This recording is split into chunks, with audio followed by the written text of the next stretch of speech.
Di situ kita buat sejarah, menurunkan harga rumah buat rakyat Indonesia. Sementara kami diminta untuk membangun 3 juta rumah 1 tahun. Bagaimana caranya? Sudah ada 6 perusahaan yang besar, yang super kaya di Indonesia, konglomerat, mau menyediakan tanah, bangunan, dan rumahnya untuk rakyat Indonesia secara gratis. Inilah gotong royong. Kalau nggak begitu gimana caranya? Yang penting kita tidak korupsi dan semua transparan. Jadi dari mana tanahnya? Sitaan dari koruptor. Setuju nggak aset BLBI yang ada di KPK dan di tempat lain itu juga diberikan kepada rakyat Indonesia? Tapi ini proses nanti masuk ke DJKN. Kalau itu tidak lama, ini urusan jadi cepat. Kalau kita mau ngurus masyarakat, apa susahnya? Ada slip gaji, ada tanah dari koruptor, tanah dari konglomerat, tanah dari KPK, tanah dari DJKN, masa kurang? Untuk makanan gratis tambahan 1 triliun, Pak Prabowo ambil dari anggaran yang dipangkas. Dipangkas 306 triliun dan sebetulnya lebih besar. Okay. Lebih besar lagi, karena ini tidak termasuk dividen dari BUMN. Ini tidak termasuk dividen dari BUMN. Kalau tidak salah 170 triliun kalau tidak salah. Tapi kembali ke BUMN berapa dan tetap ditahan oleh pemerintah cukup besar. So itu Pak Prabowo menyadari bahwa kalau uang itu dipangkas, ditarik dan tidak dikucurkan ke ekonomi, ini pertumbuhan ekonomi kan melambat. Ya. Prabowo ada keuntungan satu, Pak CT. Prabowo adalah anaknya seorang guru besar ekonomi.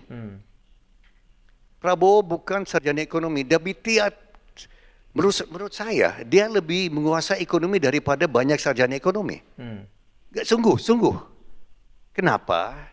Karena selama puluhan tahun dia belajar dari orang tuanya. Yang juga orang tua saya.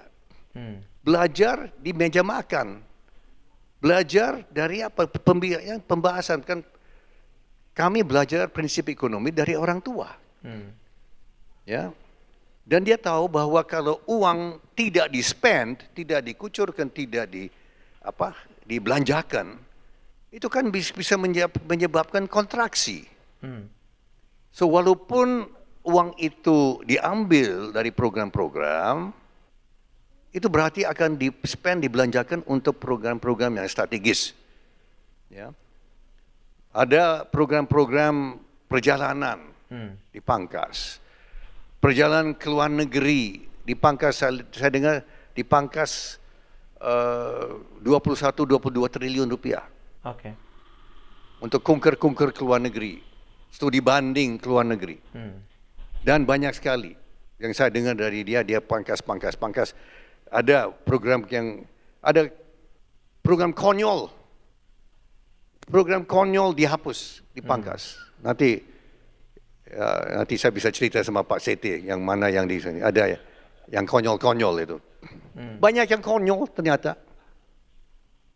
Pak Prabowo cerita sama saya dia berapa minggu dia periksa anggaran APBN.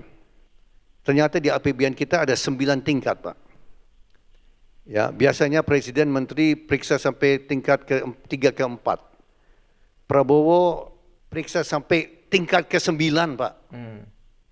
Tingkat ke-9, dibongkar semua, Pak. Nah, dari itu 306 triliun, 100 triliun itu dari yang untuk makanan gratis itu dari 300. Ya memang program-program yang konyol yang tidak masuk akal itu harus dihapus lah ya. Itu satu keharusannya. Utusan khusus Presiden RI bidang iklim dan energi, yaitu Hasim S. Joyo Hadikusumo, merupakan adik kandung dari Prabowo Subianto, membeberkan arahan Prabowo Subianto untuk memangkas anggaran pemerintah pusat dan transfer daerah.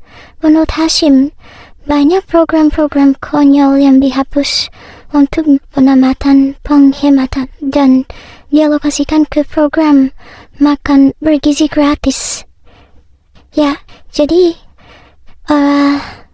program-program kerja yang tidak benar yang barangkali dilakukan oleh para menteri ya, menteri-menteri yang hanya ingin menunjukkan bahwa dia bergerak, bahwa dia bekerja, tetapi rupanya tidak ada sesuatu yang urgensi di dalam program itu yang dipangkas sama Prabowo ya.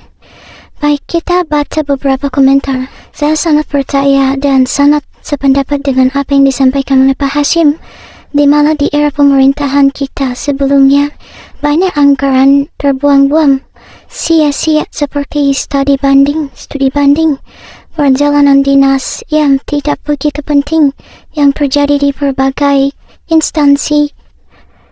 Hanya pemborosan uang saja. Kita berharap di era pemerintahan Pak Prabowo 5 tahun ke depan atau sampai 10 tahun ke depan, penggunaan anggaran negara dari APBN benar-benar lebih bermanfaat dan penggunaan biaya benar-benar tepat sasaran. Ya, nah benarkah? Benarkan jadi mulai dari zaman reformasi, kegiatan korupsi sudah mulai bertransformasi dan bergeser, yang dulunya hanya sekelompok pejabat elit, keluarga, dan kroninya, sekarang berubah bentuk menjadi korupsi jamaah atau massal di lingkungan para pekerja, ya, negara, baik itu dewan, aparat hukum, pejabat, partai ASN, dengan gampangnya membuat suatu peraturan, kegiatan program berbalut pekerjaan tapi tidak banyak manfaatnya dengan tidak ada manfaatnya dengan dasar untuk menghabiskan anggaran negara itu. Ya, itu yang saat ini banyak terjadi di setiap lini birokrasi pemerintahan dan pusat sampai dengan daerah, dari atas sampai jabatan terendah. Hebat kan? Tolong Pak Presiden direview semua ini dan buat undang-undang yang terbaru untuk bisa kontrol, ya, tanpa melalui meja ke meja. Percuma, oke? Percuma ada inspektorat di masing-masing departemen, karena mereka juga bisa berubah bentuk menjadi salah satu bagian yang menikmati permainan ini. Cuman buat buang uang negara saja. Oke, benar-benar super mantap Pak. Kebanyakan perjalanan dinas, rapat-rapat sosialisasi dan lain-lain yang menurut saya kurang begitu penting. Kan bisa lewat WA, surat, terutama mobil-mobil dinas. Jangan dikit-dikit ganti baru, padahal jauh masih layak. Kalau dilelang kan sayang, sangat murah harganya. Terutama harus diperbaiki ya. Banyak memang program konyol selama ini, yang penting uangnya jalan dan bisa sebagian masuk kantong dan bisa buat laporan pertanggungjawaban di dinas bawah aja. Banyak seperti itu hasilnya. Ya, konyol juga, buat capek saja. Penyebab Indonesia tidak pernah maju karena tiap masa jabatan presiden banyak program konyol. Apresiasi buat presiden kita Pak Prabowo. Mungkin ini hasil doa para ulama dari 2019 baru dikabulkan, dapat pemimpin yang berpihak pada rakyat. Semoga beliau bisa mewujudkan Indonesia adil, makmur untuk semua. Amin. Anggaran ada 9 tingkat, mencerminkan korupsi yang luar biasa, menggurita di negeri ini, dan sampai-sampai orang-orang eselon 9 pun ya kebagian rezeki. Wow, banyak ya.